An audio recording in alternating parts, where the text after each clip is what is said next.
नमस्कार, news and competition के रगड़ चैनल में आपका स्वागत है। देखते हैं उत्तराखंड की 10 महत्वपूर्ण खबरें।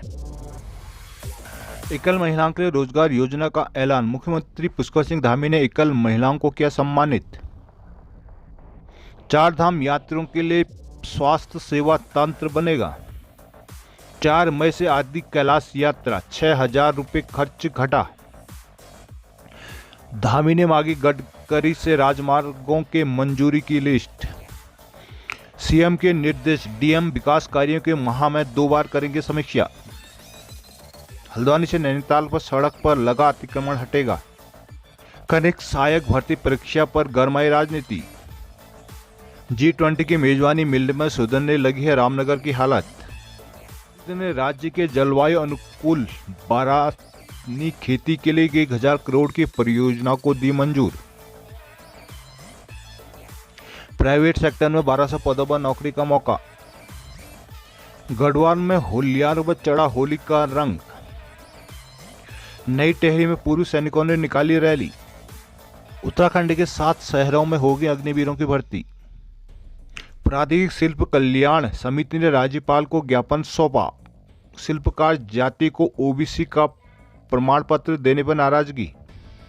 अपने दम पर अपना और अपने परिवार का जीवन यापन कर रही एकल महिलाओं के लिए आर्थिक सशक्तिकरण का जिम्मा उठाएगी सरकार। सीएम एकल महिला स्वरोजगार योजना के तहत महिलाओं को स्वयं का कारोबार शुरू करने में सरकार आर्थिक मदद देगी। अंतर्राष्ट्रीय महिला सप्ताह के समापन पर मुख्यमंत्री पुष्कर सिंह धामी ने एकल महिलाओं के लिए नई योजना की घोषणा की। सीएम आवास के मुख्य सेवक सदन में आयोजित एकल महिला सम्मान समारोह संघर्ष से सशक्तिकरण की ओर कार्यक्रम में मुख्यमंत्री धामी ने कहा कि महिलाएं आज हर क्षेत्र में आगे बढ़ रही हैं। यही वो हाथ में कलम ले लें तो मंत्र और ऋचाएं बहने लगती हैं, और जब उन्हीं हाथ से तलवार आ जाती है तो विश्व का भूगोल भी बदल सकता है। प्रधानमंत्री नरेंद्र मोदी के कार्यकाल में महिलाओं के कल्याण और आर्थिक उत्थान के लिए शुरू हुई योजनाओं का जिक्र करते हुए सीएम ने कहा कि महिला सशक्तिकरण सरकार की प्राथमिकता है। सरकारी सेवाओं में 30% आरक्षण लागू करके सरकार ने अपनी सैद्धांतिक प्रतिबद्धता जाहिर की है। एकल महिला स्वरोजगार योजना महिलाओं को स्वावलंबी बनाने में सहयोग करेगी। महिला सशक्तिकरण बाल विकास मंत्री रेखा आर्या ने कहा कि प्रदेश में तमाम एकल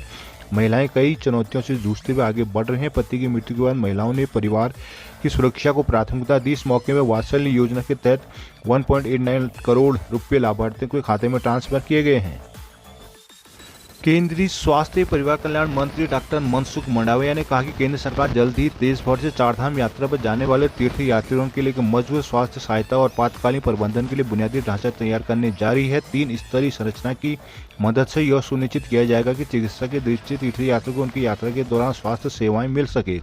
उत्तराखंड के स्वास्थ्य मंत्री डॉक्टर धन सिंह रावत ने सोमवार को केंद्रीय स्वास्थ्य परिवार कल्याण मंत्री डॉक्टर मनसुख मंडाविया से मुलाकात की। रावत ने केंद्रीय मंत्री को कठिन मार्ग के साथ तीर्थ यात्रियों के सामने आने वाली स्वास्थ्य चुनौतियों की भी जानकारी दी। डॉक्टर मंडाविया ने केंद्र से पूर्ण समर्थन का आश्वासन दिया और कहा कि आने वाले तीर्थ यात्रियों के लिए सर्वोत्तम संभव स्वास्थ्य देखभाल और स्वास्थ्य आपातकालीन बुनियादी ढांचा प्रदान किया जाएगा। उन्होंने कहा कि अग्रिम एम्बुलेंस और स्ट्रोक वैन के एक मजबूत नेटवर्क की योजना यह सुनिश्चित करने के लिए बनाई गई है कि स्ट्रोक प्रबंधन व उपचार स्वास्थ्य सुविधाओं के रास्ते में शुरू हो सके। उन्होंने कहा कि ये एम्बुलेंस यात्रा मार्ग के विभिन्न बिंदुओं पर तैनात रहेंगे। देश भर के मेडिकल कॉलेजों के पीजी छात्रों को मजबूत हेल्थ केयर इंफ्रास्ट्रक्चर हिस्से के रूप में तैनात करने का प्रस्ताव है, जो पहले उत्तरदाताओं के रूप में कार्य करेंगे।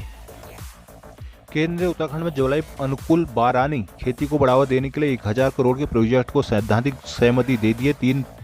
2-3 माह के भीतर जलागम इस प्रोजेक्ट के लोन एग्रीमेंट पर हस्ताक्षर कर सकता है। राज्य सरकार ने विश्व बैंक पोषित इस प्रोजेक्ट का प्रस्ताव केंद्र को भेजा था, जिसे आर्थिक मामलों के मंत्रालय ने अपनी सहमति दे दी। जलागम निर्देशालय ने राज्य भर में ऐसे 1138 गाँव चिन्हित किए हैं जहाँ इस प्रोजेक्ट के तहत कार्य किया जाना है। दरअसल राज्य के ज्यादातर विकास खंडों के अंतर्गत खेती वर्षा जल पर आधारित है। वार्षिक बारिश पर्याप्त मात्रा में न होने से फसलें प्रभावित हो सकती हैं। इस प्रोजेक्ट के तहत जलवायु के अनुकूल खेती को बढ़ावा देने और चाल खाल बनाए जाएंगे जिनमें बारिश का पानी रोका जाएगा। काश्तकारों को प्रमाणित बीज उपलब्ध कराने के अलावा उन्हें कृषि की नई तकनीकी की जानकारी भी दी जाएगी, जिससे उनकी उपज बढ़ाई जा सके। इसके साथ ही खेती में ग्रीन हाउस गैसों के उत्सर्जन में कमी लाना। उत्तराखंड में यदि इस प्रोजेक्ट पर सही तरह से काम हो पाए तो गाँव में खेती की तस्वीर बदल सकती है। उत्तराखंड में अप्रैल में बिजली का गंभीर संकट खड़ा हो सकता है। पिछली बार अप्रैल महीने में बिजली की मांग रिकॉर्ड 48 मिलियन यूनिट को पार कर गई थी। इस बार ये मांग और बढ़ने की संभावना है। अप्रैल महीने के अभी केंद्र की 300 मेगावाट और बाजार की 250 मेगावाट अतिरिक्त बिजली की व्यवस्था भी नहीं हुई है और केंद्र और शॉर्ट टर्म टेंडर से अतिरिक्त बिजली न मिलने पर गंभीर बिजली की संकट स्थिति पैदा हो सकती है। ये मदद 31 मार्च को मिलनी समाप्त हो जाएगी। ऐसे में 1 अप्रैल के लिए पहले से इंतजाम न हुए तो संकट तय है। इस बार अप्रैल के पहले सप्ताह में बिजली की डिमांड 39 से लेकर 40 MU के आसपास है, जबकि पिछले साल यह डिमांड 35 MU के आसपास रही थी।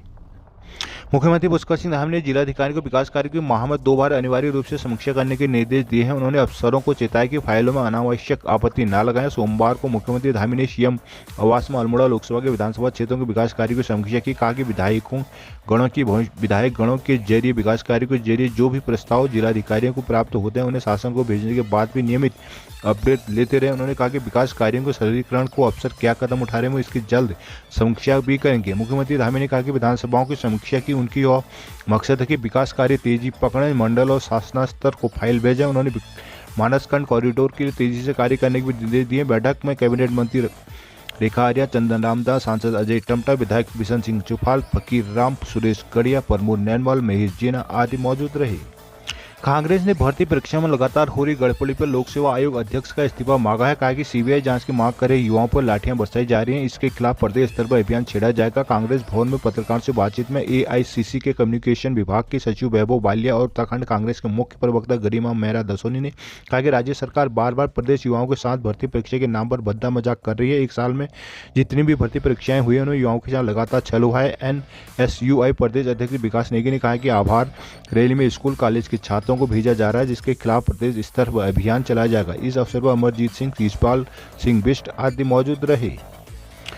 पुरोला केंद्र सरकार की मदद से LIC तक स्टेट बैंक के हजारों खाता धारकों को जबरन अडानी समूह निवेश पर करोड़ रुपए का चूना लगाने में कांग्रेसियों ने मुख्य बाजार में जुलूस और प्रदर्शन कर CBI तथा LIC कार्यालय के सामने सोमवार को धरना प्रदर्शन किया। केंद्र सरकार के खिलाफ जमकर नारेबाजी की। क्षेत्र के कांग्रेसियों ने प्रदेश नेतृत्व के आह्वान पर प्रदेश भर में LIC व SBI की शाखाओं में प्रदर्शन कर बैंकों में जमा ग्राहकों की पूंजी को हड़पने के साथ अपनी आय जनता के साथ खिलवाड़ का आरोप लगाया। सोमवार को पुरोला में जिलाध्यक्ष दिनेश चौहान के नेतृत्व में दर्जनों की संख्या में कांग्रेस कार्यकर्ताओं ने भारतीय स्टेट बैंक की स्थानीय शाखा पर एकत्रित हो धरना प्रदर्शन किया। आक्रोशित कांग्रेसियों ने भाजपा की केंद्र सरकार और अडानी के खिलाफ जमकर नारेबाजी की। पौड़ी, उत्तरकाशी, चमोली, रुद्रप्रयाग और नई टिहरी जिलों में लोगों ने एक दूसरे को रंग लगाकर दी होली की बधाइयां। नई टिहरी प्रेस क्लब में होली मिलन कार्यक्रम का आयोजन किया गया, जिसमें महिलाओं ने होली मिलन कार्यक्रम में विभिन्न लोक संस्कृति व होली मिलन के गीतों व नृत्यों को प्रस्तुत किया। होली मिलन कार्यक्रम का बतौर मुख्य अतिथि SSP नवनीत सिंह भुल्लर ने दीप प्रज्वलन का शुभारंभ कर कहा, होली जीवन में रंगों को भरने का त्योहार है। होली के रंगों के सम्मान जीवन को रंगीन बनाने का काम समाज में करें। प्रेस क्लब में आयोजित होली मिलन कार्यक्रम में एक दूसरे को रंग लगाकर सभी ने एक दूसरे को होली की शुभकामनाएं दी, जिसके बाद महिला दिवस पर होली के त्योहार होने के चलते होली मिलन कार्यक्रम महिला शक्ति को समर्पित करते हुए यहां पर महिलाओं को शाल उड़ाकर सम्मानित करने का भी प्रयास किया, जिसके लिए होली मिलन की प्रतिभा महिलाओं ने प्रेस क्लब की पहल का आभार जताया। इस मौके में प्रेस क्लब अध्यक्ष गंगा थपरियाल, महामंत्री अनुराग उनियाल, सौरभ, अंकित, उपासना आदि मौजूद रहे। नई टिहरी पूर्व सैनिक कल्याण एसोसिएशन ने 1 रैंक 1 पेंशन के तहत military service pay equal pay fixation, equal disability pension, विसंगतियों सहित अन्य मांगों को लेकर कलेक्ट्रेट परिसर में जुलूस निकाला। पूर्व सैनिकों को प्रदर्शन कर DM के माध्यम से राष्ट्रपति को ज्ञापन भेजा। पूर्व सैनिकों ने राष्ट्रपति से सभी प्रकार की पे कमीशन की विसंगति को दूर करवाने की मांग की। सोमवार को कलेक्ट्रेट में पूर्व सैनिकों की बड़ी संख्या में महिलाओं के साथ एकत्र होकर वेतन और पेंशन विसंगतियों को लेकर जुलूस निकालकर प्रदर्शन किया। पूर्व सैनिकों ने विसंगतियों को लेकर रोष जाहिर किया, जिसे बाद में पूर्व सैनिकों ने DM कार्यालय में पहुंचकर DM के माध्यम से राष्ट्रपति को ज्ञापन भेजा। ज्ञापन के माध्यम से राष्ट्रपति से मांग की गई कि 1 रैंक 1 पेंशन में हुई विसंगतियों को तत्काल दूर किया जाए। बताया कि वर्ष 1973 से लेकर आज तक 50 सालों में हमेशा GCO और जवानों के साथ सभी पे कमीशन और 1 रैंक 1 पेंशन में हमेशा भेदभाव किया जा रहा है। देहरादून अग्निवीर भर्ती के लिए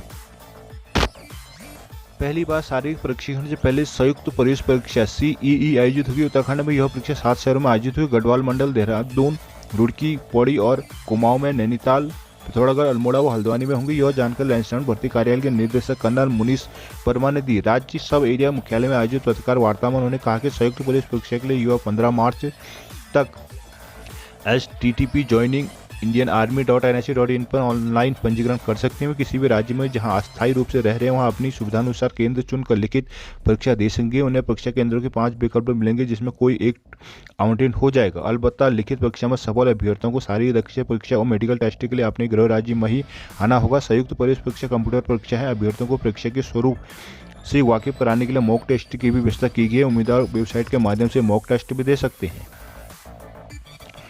पौड़ी प्रादेशिक शिल्पकार कल्याण समिति ने शिल्पकार जाति के लोगों को ओबीसी अन्य पिछड़ा वर्ग प्रमाण पत्र निर्गत किए जाने पर कड़ी नाराजगी जाहिर की। समिति के पदाधिकारियों ने कहा कि पौड़ी जिले के तहसील कोटद्वार में शिल्पकार जाति के लोगों को ओबीसी का प्रमाण पत्र जारी किया गया है जो पूरी तरह से नियमों का उल्लंघन है। समिति ने तहसील में शिल्पकार जाति के लोगों को ओबीसी प्रमाण पत्र निर्गत किए जाने की सीबीआई जांच किए जाने की मांग की। शनिवार को प्रादेशिक शिल्पकार कल्याण समिति के प्रदेश अध्यक्ष हरीश चंद्र शाह व महासचिव राजेश शाह ने उत्तराखंड के राज्यपाल को एक शिकायती पत्र भेजा। हरीश चंद्र ने कहा कि वर्ष 1931 की जनगणना के अनुसार शिल्पकार की 51 जातियां हैं और वर्ष 2008 में सामाजिक न्याय व अधिकारिता मंत्रालय भारत सरकार ने उत्तराखंड के पर्वतीय क्षेत्रों में मूल निवासी बड़े ही लोहार, सोनार, दर्जी, मिस्त्री आदि को अनुसूचित जाति शिल्पकार का प्रमाण जारी करने के लेकर प्रमुख सचिव उत्तराखंड को निर्देश दिए थे। बताया कि कार्मिक विभाग की अधिसूचना मार्च 2010 में ओबीसी की सूची में 84 मूल जातियां उपजातियों का विवरण है जिसमें उत्तराखंड के मूल अनुसूचित जाति की उपजाति दर्जी, बड़ई, लोहार,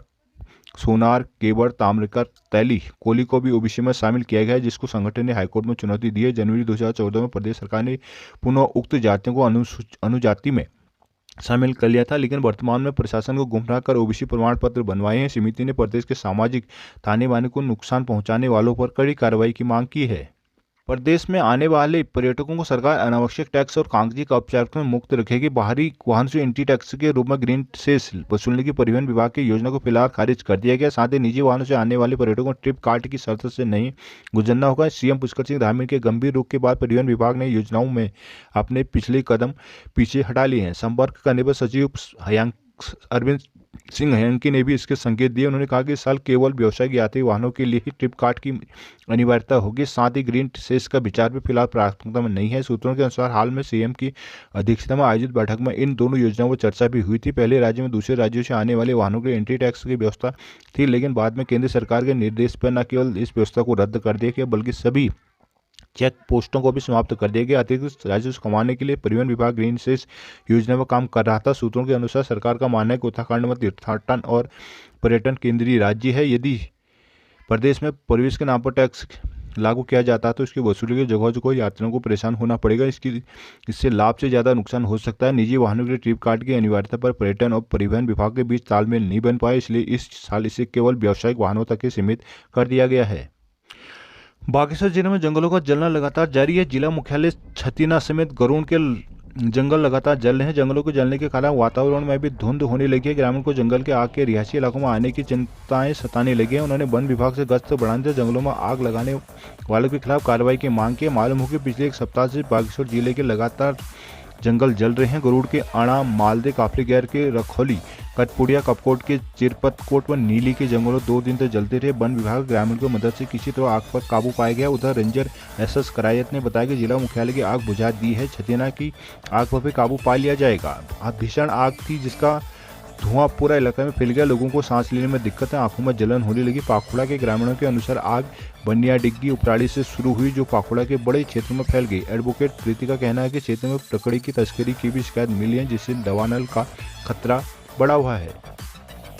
अल्मोड़ा सांस्कृतिक नगर के अल्मोड़ा समेत जिले भर के ग्रामीण इलाकों में जगह जगह होली की महफिलें जम रखी है। होली पर्व पूरे सबाब पर है। नगर क्षेत्र में हर दिन महिलाओं की टोली घर घर पहुंच होली गायन कर रही है। महिलाओं से लेकर बुजुर्ग बच्चे तक होली गायन में मस्त हैं। महिलाएं होली गायन के साथ कुमाऊनी गानों में जमकर नृत्य कर रही हैं। उधर सोमवार को नगर व्यापार मंडल की ओर से होली की टोली कार्यक्रम का आयोजन किया गया। इस दौरान व्यापारी पूरे बाजार में होली गायन करते हुए निकले। वहीं नंदा देवी मंदिर में खड़ी होली कार्यक्रम आयोजित किया गया। यहाँ व्यापार मंडल अध्यक्ष सुशील शाह, उपाध्यक्ष राजेंद्र प्रसाद, प्रत्यस पांडे, महिला उपाध्यक्ष अनीता रावत, दिनेश रावत, सचिव मयंक बिष्ट, कार्तिक शाह, अमन नजमोन, दीपक साहब, विवेक वर्मा, जगदीश वर्मा आदि मौजूद रहे।